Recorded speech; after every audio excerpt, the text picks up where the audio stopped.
And welcome back to the Money, Mindset, and Mentoring podcast, where we bring you guests from all around the world. Today, I am super excited to bring in Anash here. He is the CEO of Hailtail. It's a company located in Canada, and it's a really interesting company. It's really near and dear to my heart. It deals with real estate. And one of the things I think is so cool about it is it really is all about creating communities, micro communities, and solving a problem for investors to ensure that they're maximizing the yield. You know, given the current times that we have, man, is it getting expensive out there? Whether it's the purchasing price of what the cost of real estate is, or whether it's the cost of interest. As an investor in real estate, it can get really expensive. And it's always neat to look at the other options that are out there of different ways to produce revenue for your real estate. So without further ado, Anash, let's start the conversation and introduce yourself. Thanks, Steve. Thanks for having me. Pleasure to be here with you today. And you actually did a great intro to my business. So that is it. And again, in short words, we're promoting the idea of co-living. It's essentially, in one words, is bringing community together into one house and how we can get that property get going right as from there, and in terms of financial and in terms of operations, how to make that happen. That's what we're doing as co-living, and that's what Hailtail does.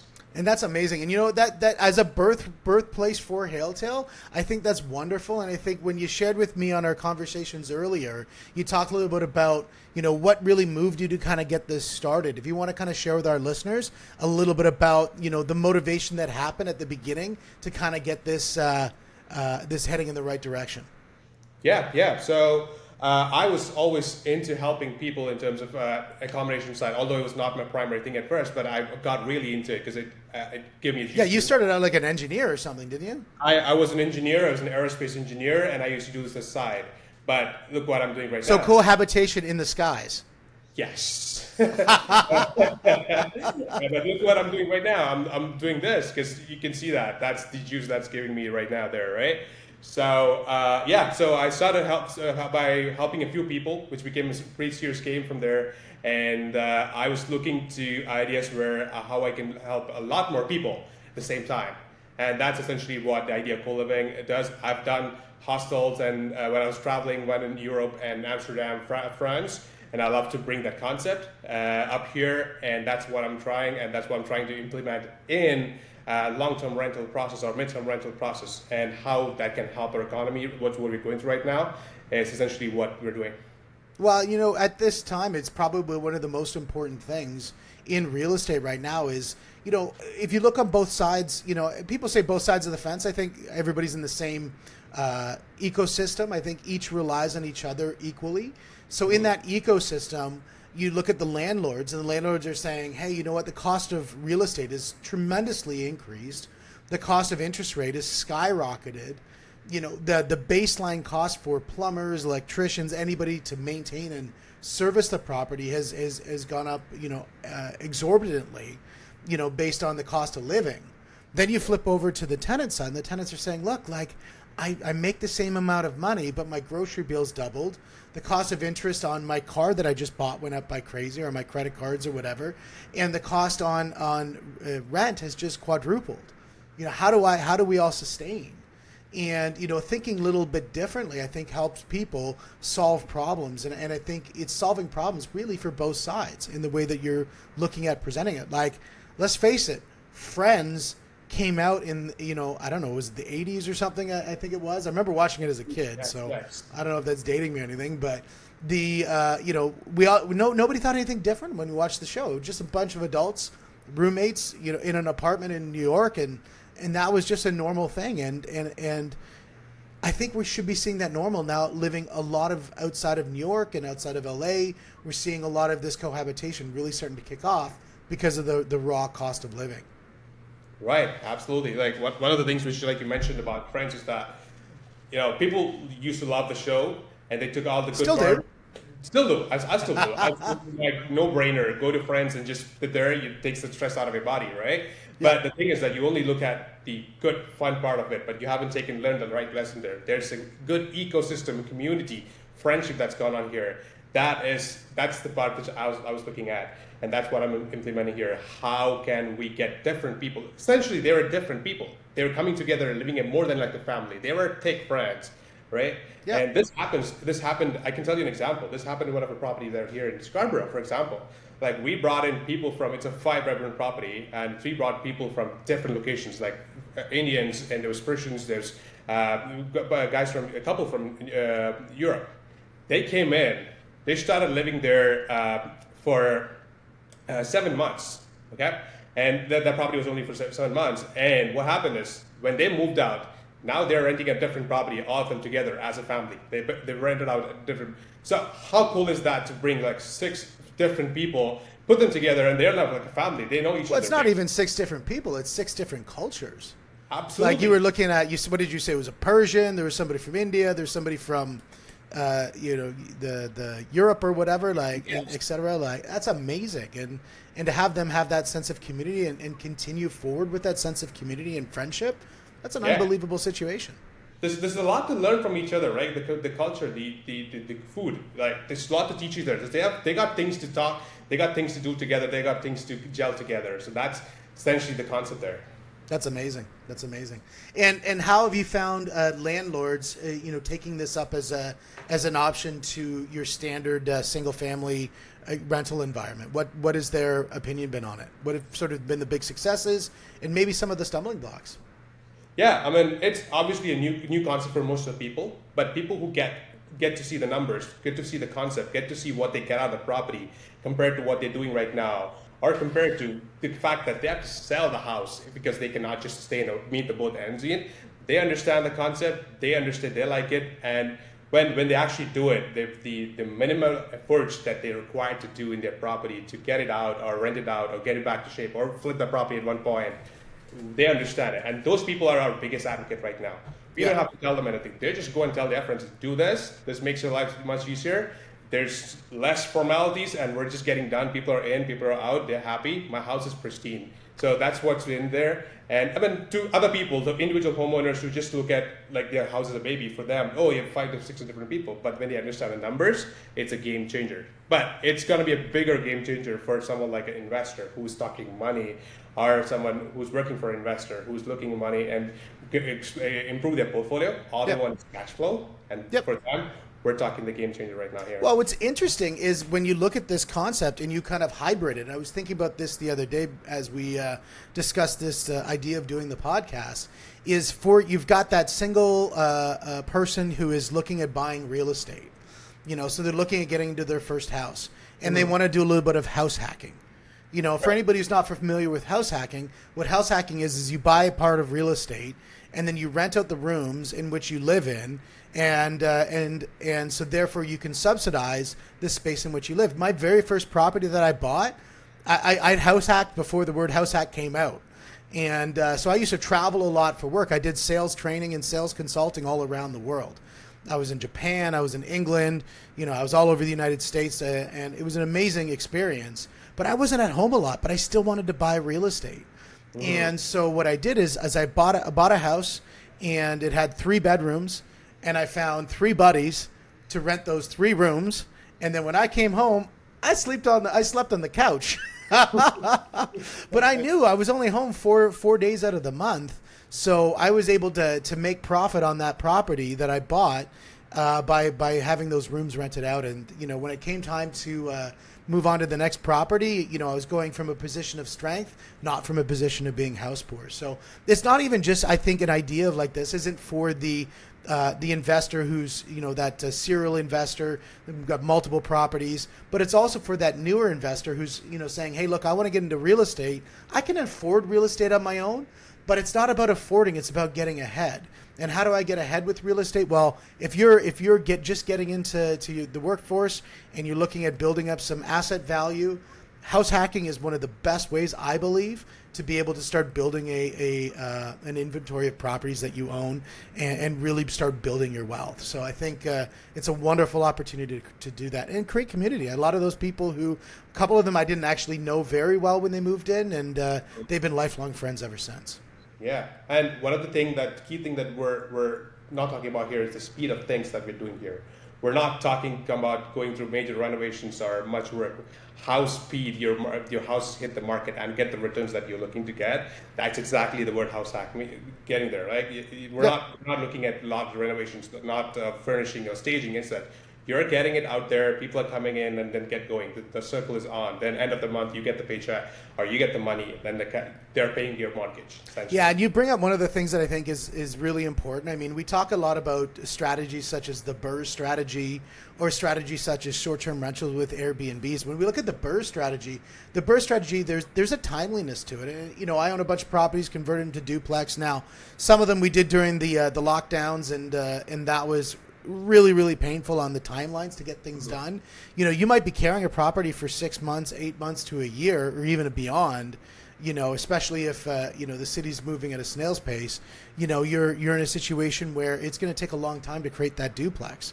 And that property that has, say 3 bedrooms up, 2 bedrooms downstairs, when you have that duplex, it can be, really long time to put that together. And you have to carry that and then factor that into your return on investment. And where you're saying the speed to market, you're saying is in this situation, you can access, with a few little renovations to make the place look great, attract the right type of tenants, and set it up so that you've got a really good model for success because you're still seeing, near or even better than duplex performance on that single family. Is that correct? Absolutely. That's exactly what I'm talking here. Obviously, yes, it depends on what kind of property you buy, but you have a decent property to go rent. It's not like something you want to strip it down, but you have a decent property, and your 2 options are you want to either do a large renovation to convert into duplex, triplex, like you said, the snail pace going on right now, or you want to get speed and start rolling, and then you can always get going, and then after that you can still find ways to make revenue out of that after too, right? Yeah, absolutely. And when you look at things like the other option that people look at are things like Airbnb and other short-term like Verbo, I think is the other one that's out there. And I think there's a couple other platforms out there, but all these short-term rentals are they have in the past really been hyper performers for people. When you look at it from the rent compared to the rent of say again your single family. Your money out of the gate's heavier because, you're number one doing the renos to make it flawless. Because if you want to keep your super host status, that place has got to be flawless. Everything's got to be immaculate. The second thing is you have to furnish it and supply it in an immaculate way as well. So, when it's immaculate, also stylistically on vogue. So you want something that, if blue is in vogue, then that's the color you're going. If we're now going to taupe, which I have no idea what color taupe is, but let's say we're going to taupe, well, that's the on vogue. Now you've got to change your whole color platform. Mm-hmm. And so, when you look at furnishing an Airbnb, sometimes that turnover can, you might be $20,000, $30,000, $40,000 in, and then 2 to 3 years from now, you're doing a complete strip and redo, maybe at maybe $30,000, not the 40 or 50,000 or whatever it is, but you're still, that inventory that you have to put in is going to come at a cost.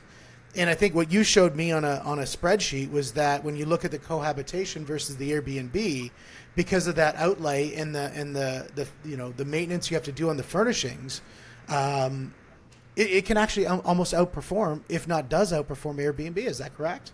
Absolutely. I think a lot of people forget about this. You mentioned an important part there, which is the trends keep changing, and you want to keep on top of the market, and those are not something which people account for. But when you actually look at the comparative prices and the money that you make out of it, it absolutely outperforms an Airbnb. And right now, with what's going on with Airbnb, with the zoning bylaws and all the occupancy rates that's gone on, people are looking for alternatives at this point because they cannot just go back to regular renting, because that'll be like comparing 100 to 0 in terms of their difference in rent. And they are looking for the right opportunity there. And I think that's how it makes sense a lot more right now. Yeah, and I think when you look at the zoning, I think that's one thing that you definitely hit on. I have a couple clients of mine who, they bought properties and they were cottage properties, and a lot of these communities, and I know a lot of the big cities have made a lot of zoning changes to prohibit short-term rentals. Because when you look at short-term rentals are really, they sit within a different classification of zoning than when you look at residential. Residential is meant for long-term occupancy, long-term being anything over 30 days.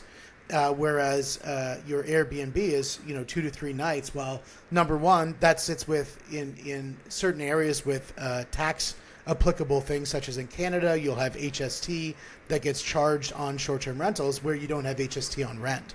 And so they sit in different calibers and different classes of the way that income has to be declared and subsequently in the zoning as well. So I think those are some of the hurdles that people run into when they look at Airbnb. But if you can overcome those hurdles and make a really good business out of it, I'm not saying Airbnb is not bad, but I think it's certainly not the magic pill for real estate. And I think, just like when we look at cohabitation, you might have a situation where it could be great for profit, but there's also some pitfalls that can come with it too. And so what are some of the things that you've seen certain landlords, seen as number one, as pitfalls that they personally experienced or that they think exists and really, are something that can be overcome? Because I definitely think, I've had people say, rental properties, man, I'd never buy a rental property. Well, why would you never buy a rental property? Well, I'd never buy a rental property because I had a cousin who had a rental property once, and that tenant really destroyed the place and never paid their rent. Okay, so that's why you won't buy a rental property. Yeah, no, never, man. It's so dangerous. Like, really. Have you ever heard of an employee that was a bad employee? And they're like, yeah. Interesting. Well, would you ever want to own a business? Well, yeah, that'd be really cool someday. Well, in order to own a business, the difference between being self-employed is like I'm one person working by myself, and being an entrepreneur, which means I own a business, is you have people that work for you. Well, tenants are just like people that work for you. If you treat them well and you choose them well and you handle their environment well, generally speaking, they're going to do well back to you. Now, there's always going to be that one random story, one random case that's not going to work out well. But generally, if you do your due diligence up front and you look after them during their tenure, they're going to do a great, they're going to do their part excellently as a tenant. Would you agree with that? That is a great point, Steve. I would say in terms of company, happy employees means happy company and a successful company right there. It's the success inside. Happy and well selected. Yes, absolutely. The same thing with tenants. Happy tenants means your house is being taken care of, tenants are taken care of. And essentially what happens is if the tenants are not taken care of, they feel that way, that's when things start to go the other way around. And that's exactly why the software comes in. Because we spoke of the concept all this time, but we also have to talk about how we solve this problem, right? We are not just solving problems outside, but taking care of things that's inside the house. How the environment there, how we have to get these guys to get together and start living. They just don't automatically just happen. We have to put those back together for them by using software, and that's when they connect the dots and make it happen. It becomes a community together. May that be managing the cleaning, may that be putting the garbage out. Simple things these are things that they have to rotate, which brings a harmony among them, and exactly what we do. And the cool thing here is it's all managed virtually. You're not going there telling them all these things. It's all, you may not be any part of the world you are. You can manage what's happening in your property in US, Canada, whatever, by doing it online. And you can see what's happening. And then the cool thing, another thing is that each person is actually watching out for each other. So it's not happening, it's happening, and everyone's gonna watch out further. So you're bringing automation within the house. And that's how the outside of finance, everything works out. That's the key secret there. That's amazing. And it's systems, I think, solve a lot of problems where people have bumps in the road. They kind of try to solve things through the art of doing whatever they're doing rather than the science of having a system in place. And I think technology really, if you find the right system, whether you do it on a piece of paper, whether you do it in an Excel spreadsheet, whether you do it in software, if you have the right system in place, all software does is speeds that system up and produces better repeatable success. And I think, that's where we start looking at the next gen of what you're looking at doing. This is what I'm really, really getting excited about, by the way, is this V2 that we've been talking about. Is that on the V2, you've already got the ticketing for the being able to do with the trades, so that it'll ticket out for the trades to say this needs to be done based on the tenant, saying that maybe the toilet's leaking or whatever. The other unique ticketing that you had was that, which I thought this was great, was the ticketing for cleaning. I mean, if you have a cohabitation space, if you have a cleaner that goes in once a month and helps clean that place, like that's something that's going to keep that place in good check. Absolutely. And it shows that you care about the place, which means they should care about the place too. And I think that's something that's super, super exciting. So being able to have that community and that marketplace on the vendor side of things that really needs to underpin, I think takes a lot of the guesswork out of being a landlord and an investor in real estate, because that's always somebody's, the first fear is obviously the tenants are going to ruin the place. The second fear is tenants aren't going to pay their rent. The third fear of buying investment property is something's going to break and I don't know how to fix it. And it's going to break in the middle of the night. I'm going to be sleeping. I'm going to wake up in the morning. My house is either going to be burnt down or it's going to be flooded or, something's going to explode, whatever. And that ability to be able to have that ticketing and create that marketplace of vendors that can get that ticket, right away and action on saying, yes, I'm ready to be teed up as soon as you click the accept button. I mean, that's amazing. Or you might have an auto accept or whatever you set up. I'm just speculating on some of these things, but that's pretty exciting to have that as a community there. But what sort of drove that as an idea for you on that? Yeah, no, so I myself did a property management. I do have a property management company, and when I got to a point where I had a lot of properties and getting tickets in terms of maintenance at different site, and it's essentially my problem. So I understood the problem myself percent. So and then I'm solving my problem. Then I spoke around to people. It's a million people's problem, and that's essentially where the idea came in. And then the first step, like you said, the V1 was absolutely to get a system to get the tickets done efficiently, like fast. You want to get there, you want to fix them, you want to let them know what's happening. Now the second part is how to connect the site. And if as a homeowner or landlord or anything, you will have all your parts checked out. Okay, I know what I'm doing. I have tenants, I have money, I have the thing. Then there's nothing else fearing you. And we want to give that confidence to people when it comes to a property. And it doesn't have to be just about renting. It's about managing a property. You have to get there, and that's what that's inspiring us to. And now we want to look at AI possibilities, how we can, if we can tell them that this is coming to you pretty soon, you want to be prepared about it, and you want to get that work done before even happen. Then what else? Like you don't need to learn. We're teaching you.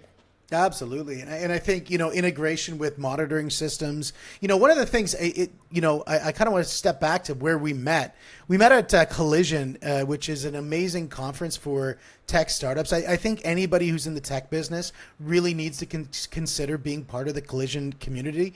It does a really good job of networking with startups, with investors, with business partners. And that's where we sort of first met. And it was wonderful because, I looked at a lot of the things that people were doing and I saw what you were doing. I was like, man, like such a perfect time, such a perfect need. And then when you start looking at, where technology is going and interfacing with some of those other products through an open API connection or whatever it might be to get the data sets. So for example, I saw one of them had that water monitoring system so that you could get an alert right away. So if something was leaking, it would tell you and immediately connect to your system and then notify the plumber, hey, wait a second, there's a water leak here. We got to get somebody out ASAP. Something like that, I think is it just, the more that we can make things, solve these problems, I think in the end, it becomes a lower cost of management, which gives a better either profitability to the landlord or better community access for people into real estate. Now, that doesn't have to be for cohabitation. That can be for single family. That can be for Airbnb. That can be for any different type of rental application. It could be for commercial. Right. I mean, there's a lot of different applications for this. It's just, and I think that's why when you look at some of the other elements of what you offer, where it's, management of multifamily, management of cohabitation, all the different elements of managing, real estate investments, right, and rental in whatever form it comes in. I think the platform, you've got a wonderful platform to do that. Yeah, I mean, one of the things I think is that if you're an investor, homeowner, or no matter what, someone who's looking into investing in, and if you're able to find out the best performing property in the market, and you're able to walk into that property and making an insightful decision of buying that property, using a rent calculator, like what are you going to be outcome out of it, with all the expense, and compared to Airbnb, what makes better sense for me in that property there, and you're getting the transaction very informed, and there's nothing like it. And that's what I want to do. Like I want people to have access to the best properties out there and get the house hacking right there.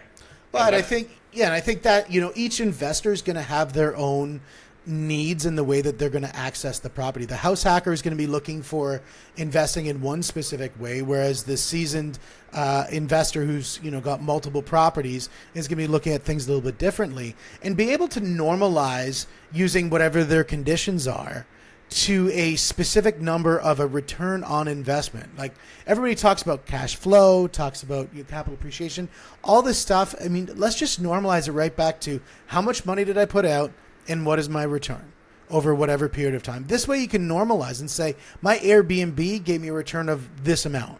My, Sixplex gave me a return of this amount. My investment in bonds gave me this amount. My crypto or whatever else I'm going to be investing in gave me, this return.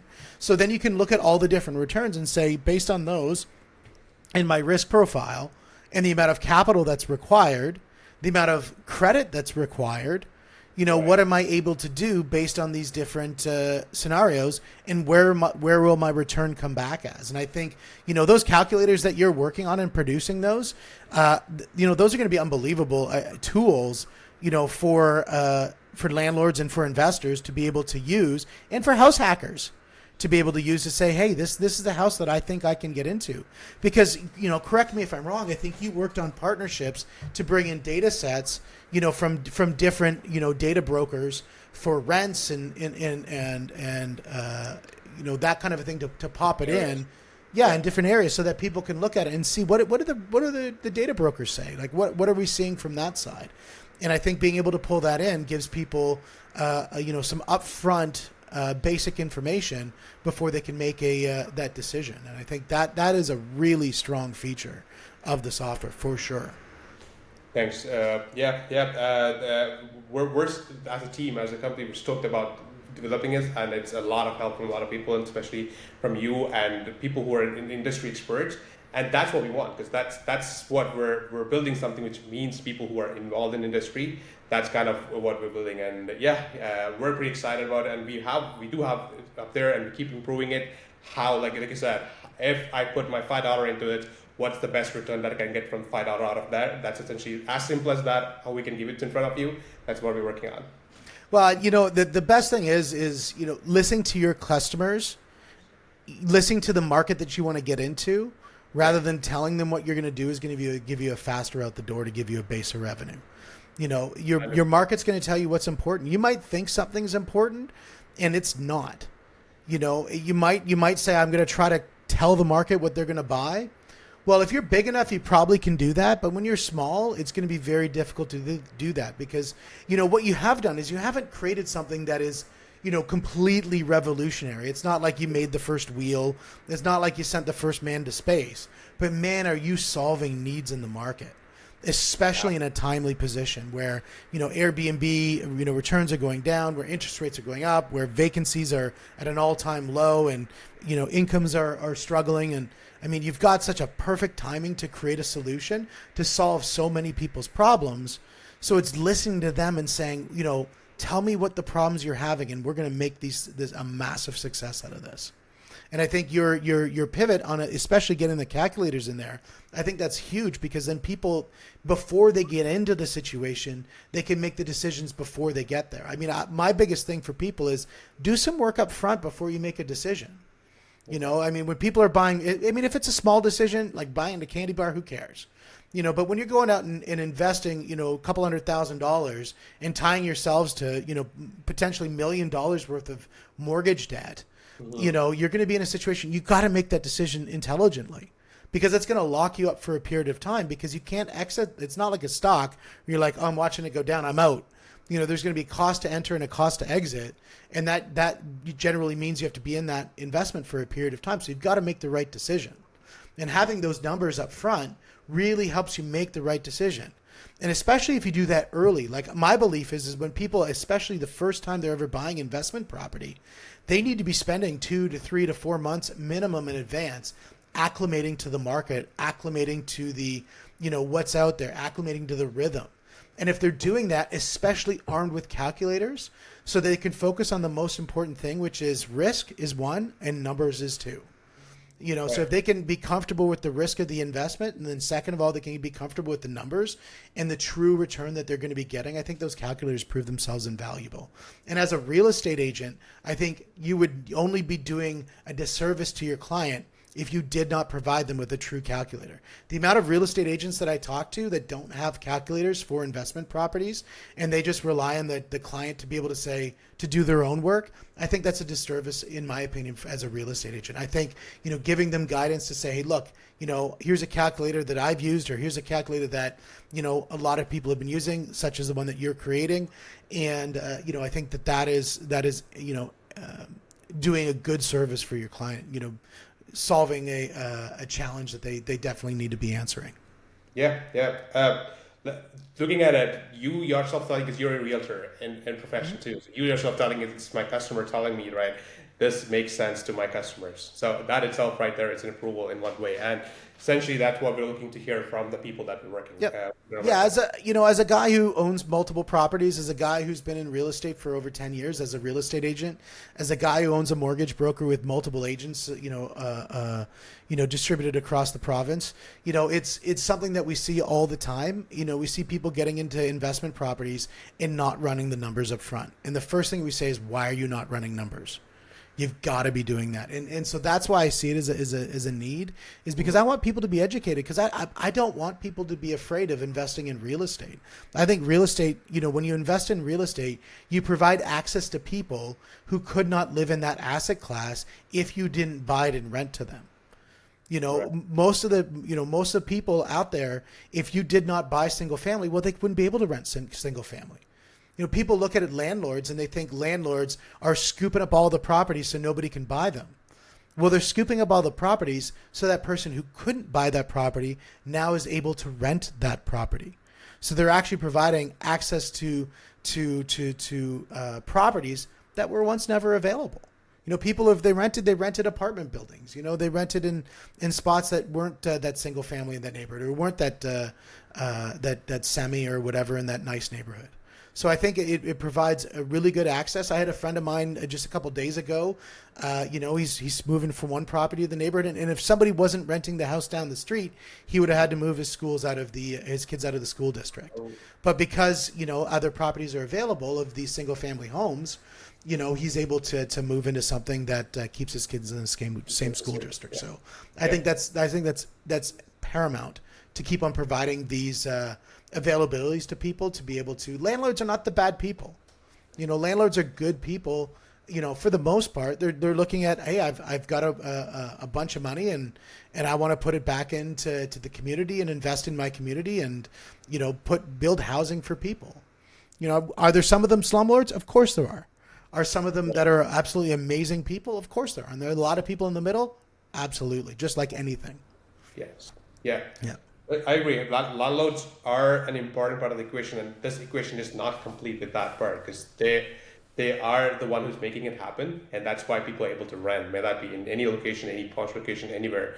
That's the key location that's happening, right? So that's right. I agree to that. Yes. If every landlord sold all their properties to homeowners, that means there'd be no homes left for people to rent. Yeah. Like, I can just buy, if I have a bunch of money, I just hold the property thinking it's going to appreciate and not rent it to anyone. What's going to happen? No one's going to be able to. Everyone's going to go have to. That's right. Apartment buildings or whatever. Yeah, I think when people buy houses and they speculate and they create a huge amount of vacancy in a neighborhood. A friend of mine lived in Vancouver, and he moved into a condo where most of it was bought by foreign money, and 90% of the building was vacant. And so in those situations, I think that's where I think there's some issues, personally speaking, because, that sense of community of that condo, that neighborhood, those small businesses that open up downstairs thinking that the dry cleaning was going to have some people come and buy, the pub or the coffee shop were going to have, all these people, and there's nobody because it's just a barren wasteland. That I could see as a big issue.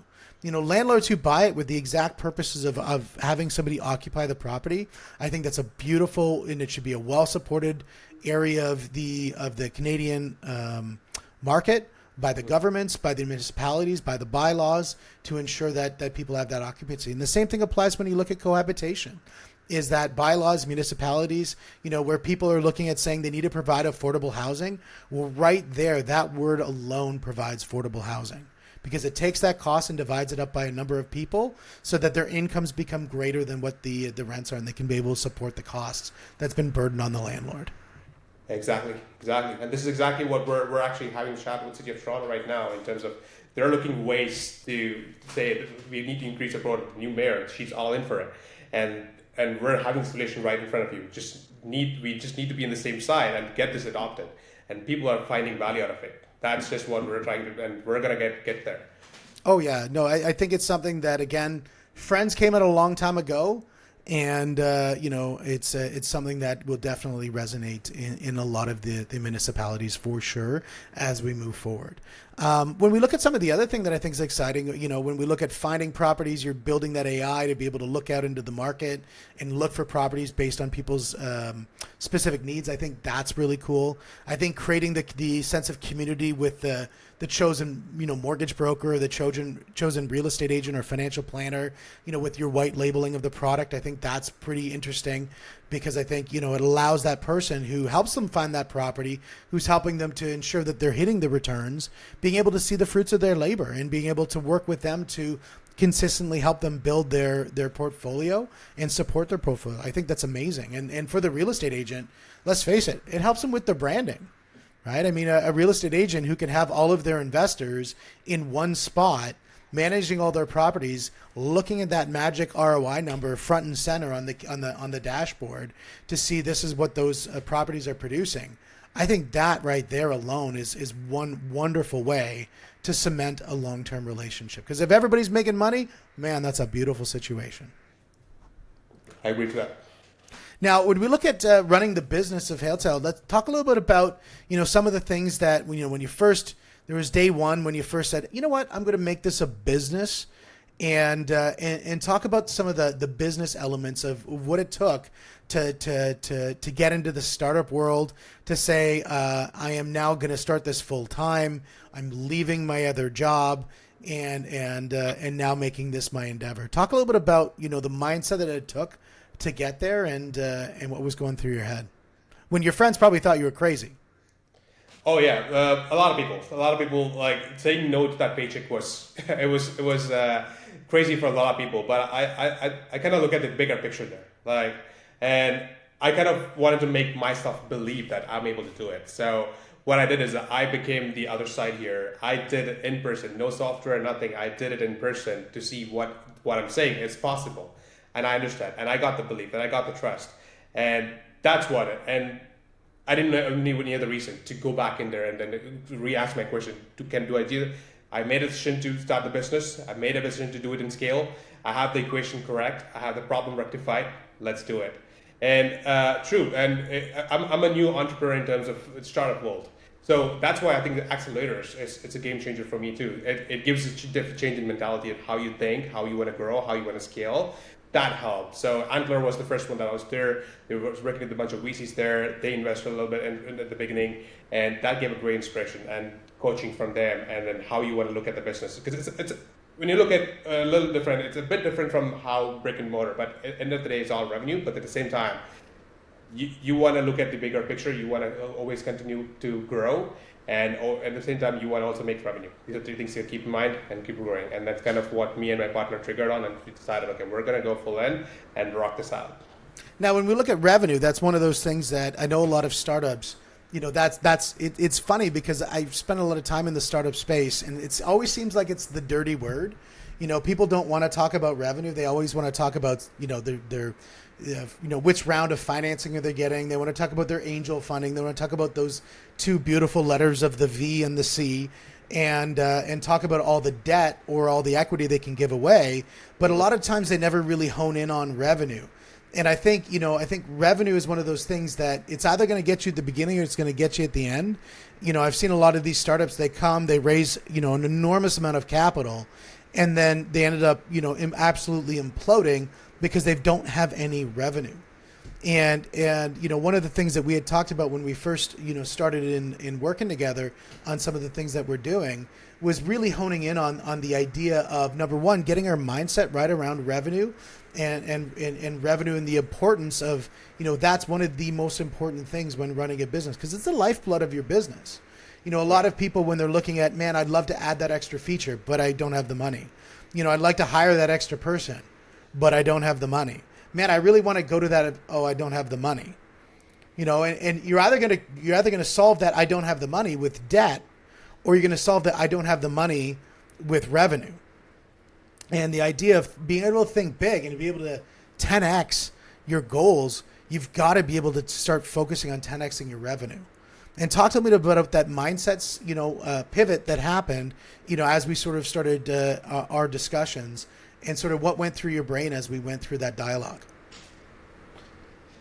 It's true. It happens with all the founders. I don't blame anyone to it, and it happened to me as well. Like, as you go build a company and you kind of forget, you want to keep focusing on how much you want to do, and then you forget the fact that, oh, you know what, am I forgetting to make money here? Am I forgetting about the revenue here? I'm building everything here, but I'm forgetting the key thing that's I need to come out of all thing, like having the chat with you, like having that small chat with you, like keeps me asking this question back here. Like, what am I building towards to? Like, if I'm making that money for them, and I need to see that happiness in myself, and we need to set a goal and work towards that goal. Let revenue not be product, let revenue be the goal that you want to set for yourself, and work towards that, and make that problem solved with that perspective. That makes a game changer. Then everything that you do will actually make sense, and then you're going to push, and everything you think and dream is always going to be that revenue. And I think that's what it's going through my mind right now. And that's and I spoke to my other founder friends.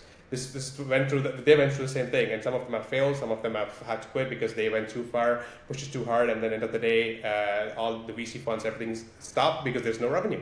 Because at the end of the day, you go through a pre-seed funding, seed funding, but when you go to the next level, that revenue is not there. They're going to turn the tap off, and then we're going to be looking around. Okay, now we have no revenue, no cash. What are we going to do with everything? So that's exactly the important point that I think we're talking about here. That's exactly right. It's the same thing with marketing. A lot of people talk about marketing, and the idea of building a website, building all these landing pages, building all these events and that sort of thing for marketing. But the term is, and I think it was Pete Vargas or Grant Cardone, one of the two, said this term. They said, like, a road without traffic is useless. Mm-hmm. And a business without customers is useless. Now sometimes, companies like Google and that sort of thing, they'll run on those heavy burn rates because they've got that big sort of picture, data set that they're running with, where, it's a different model for success at the beginning. But most of the companies that I see in the founder space, at Collision, they've got a product that they need to get out and they need to sell, and and they need to promote. And the first thing is number one is getting the promotion going. The second thing is then converting that promotion into actual real clients. And then the third thing is making those clients such raving fans that they can't help but tell their friends, and they can't help but buy more stuff from you. And I think that's a really good model for success for businesses that are really looking at getting off the foot, getting off that first start. Because if they don't have that revenue, it's going to be so much harder to make those decisions because they're having to ask somebody else to make a decision. When you have the money, you make the decision. When you're going to your VC and saying, hey, I really want to do this, I need more capital, that's a lot harder to make that decision. And your speed, completely comes to a burning halt because you don't have the capital. Whereas if the money's in the bank, you're looking at going, game on, foot to the, pedal to the floor, and let's just grow this thing. And speed is everything, I think, when you're looking at startups. Because, you just started up, which means somebody in the world probably has done the same thing as well. 100%. Yeah. So what is the most exciting thing for you moving forward? As we start to close off, what are some of the most exciting things for you moving forward, heading to close off 2023 and looking into 2024? What's the thing that excites you the most? We went through a bit of those points right now, like the calculator that we're coming, the new versions of it, and then how we're going to use existing technologies to use that version, and the new spectrum or the new revenue size version that opens up to us, which we haven't have been using as much so far, is really exciting. Like we figured out the problem and solution part, but how to scale that part or how to bring the revenue out of that part was what we were there. And then that is in front of us right now, and which is really exciting. And I'm really excited to see where this is going to take us and what all we're going to learn out of this, and how better we can make it better. And then, like I said, how you as a customer, you as our mentor, a friend, or any new person that I'm going to talk to is going to talk to 20 other people about what we do right now. You guys are not doing this. You're missing it out. I want them to say that, and to make them to say that is what's going to be my day and night movie. Well, the thing is, anytime somebody's saying negative about you or somebody's saying you need to fix this, what it means is they're talking about you. And that means you have their attention. And then if you're able to get their attention and turn their negative into a positive, you've got a customer for life.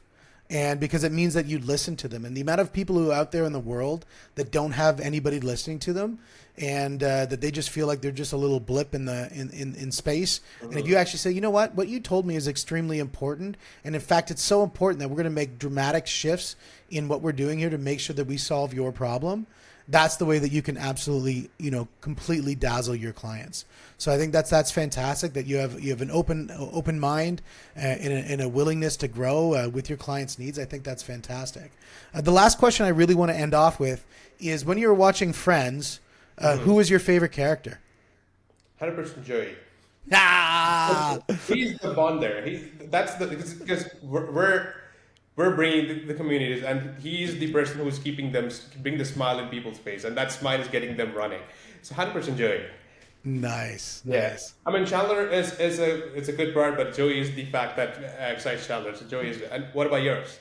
I'm gonna have to go with the Joey as well. Joey being one of my favorite out of that show. Bar none. Yeah. His sense of comedy, his sort of just happiness and joy in life was just something that I can completely identify with. No matter what stress of a day you are in, you sit in front of that, it still make you laugh. You're probably running it for the 20th time, but still make you laugh. That's right. The best thing. That's the magic about that show, and that's exactly it. Well, I am super excited to see the impact of what we're doing together. Make your business an absolute success. I'm super excited to see the new developments in what you're doing. Watching what you're doing with new to Canada, new to the US, people who are moving new to the country. I think it's a great opportunity to provide, because I know the country needs immigration, and especially immigration of people who are coming in wanting to work, people are coming in wanting to integrate, and to create that environment where people can do both and live in a place that's safe. I think that's amazing. And then, rewarding the people who've been, here and investing in the country and putting out those rental properties and making those spaces profitable and well looked after. I think that is a wonderful thing. So kudos to you and your team, and really looking to see, you guys develop that next chapter. Thanks, Steve. I'm excited that we're going to be doing a bunch of things together as well. So I'm really excited for that, and I just want to absorb the energy from you and then put it in my screen here. That's what I'm looking to do, and that's what I'm looking to do. Energy is my name, man. Energy is my name. Awesome, my friend. Well, you enjoy your day, and thanks so much for joining the show. And ladies and gentlemen, that's a wrap. We really appreciate everybody, checking in on here. And don't forget to like and subscribe on the platform that you are listening to. And we really appreciate it. And reach out, put some comments in on the show. And thanks so much. Talk to you soon. Thanks, guys. Thanks for having me. Thanks for having me.